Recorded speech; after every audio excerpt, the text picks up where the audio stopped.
1918. En ese mundo efervescente y en guerra, los estudiantes de la Universidad de Córdoba deciden que esa casa de estudios es mucho más conservadora de lo que se podía tolerar. La gota que rebasó el vaso fue el cierre del internado del Hospital Nacional de Clínicas a fines de 1917, sitio donde se estudiaba bien y los alumnos del interior tenían comida y casa asegurada. Las protestas confluyen en la formación del Comité Pro Reforma, que declara la huelga ante el rechazo de todas sus iniciativas por parte del Consejo Superior. La universidad fue un caos, hasta que el 23 de agosto, el presidente Irigoyen envió como interventor al ministro de Instrucción Pública, José Salinas, para que pusiera en marcha las demandas de los estudiantes, autonomía, gobierno y libertad de cátedra. En las elecciones de las carreras se van imponiendo los decanos favorables a la reforma. Sin embargo, a la hora de elegir al rector, la asamblea viola los acuerdos con los alumnos y elige a Antonio Nores, un candidato del conservadurismo ultracatólico. Los estudiantes irrumpen en el salón y declaran una nueva huelga. Nores asume en medio de protestas e incidentes y con la universidad llena de policías. La Federación Universitaria de Córdoba exige su renuncia y difunde el manifiesto liminar que recoge la adhesión de estudiantes, obreros e intelectuales de todo el país. Córdoba se redime. Desde hoy contamos para el país una vergüenza menos y una libertad más. Los dolores que quedan son las libertades que faltan. Finalmente, en julio de 1918, Nores renuncia al rectorado. Nacía una nueva universidad. Los principios de la reforma universitaria del 18 serán: la autonomía de las universidades respecto de los gobiernos, el gobierno compartido por profesores, graduados y estudiantes, la enseñanza libre y gratuita y la libertad de cátedra. La reforma del 18 se extendería como modelo a toda América Latina y sus valores siguen vigentes hasta el día de hoy.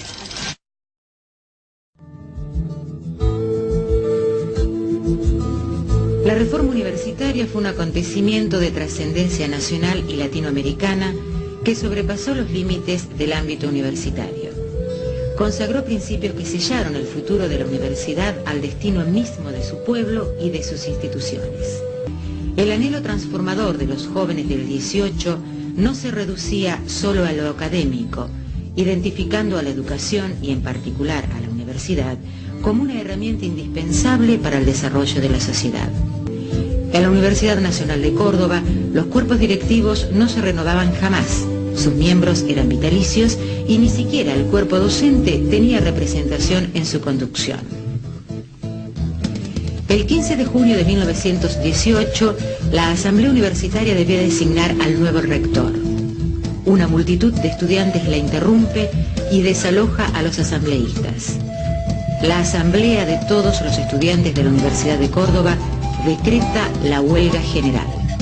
Justamente fue en Córdoba en 1918 porque era la Universidad de Córdoba, la más vieja del país, era al mismo tiempo la más cerrada, la más aristocrática, la más aislada de las nuevas realidades que en ese momento se vivían en el mundo y en nuestro país. Reaccionó esa juventud con tres banderas básicamente muy claras que tienen, pienso yo, absoluta vigencia hasta hoy, como son la participación de los estudiantes en el gobierno de la universidad, que es esta revolución copernicana en la concepción de la educación superior que decíamos al comienzo, la unidad de los pueblos latinoamericanos y la modernización, la transformación y la modernización de los planes de estudio que estaban absolutamente enajenados de la realidad argentina de aquel momento. Los principios de la reforma del 18 están vigentes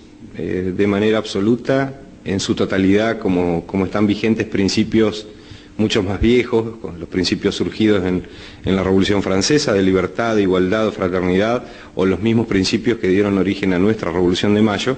Creo que están absolutamente vigentes los principios. A través del manifiesto, los estudiantes impugnaban con crudeza a docentes y autoridades, pero anclaban en la sociedad los problemas y sus soluciones.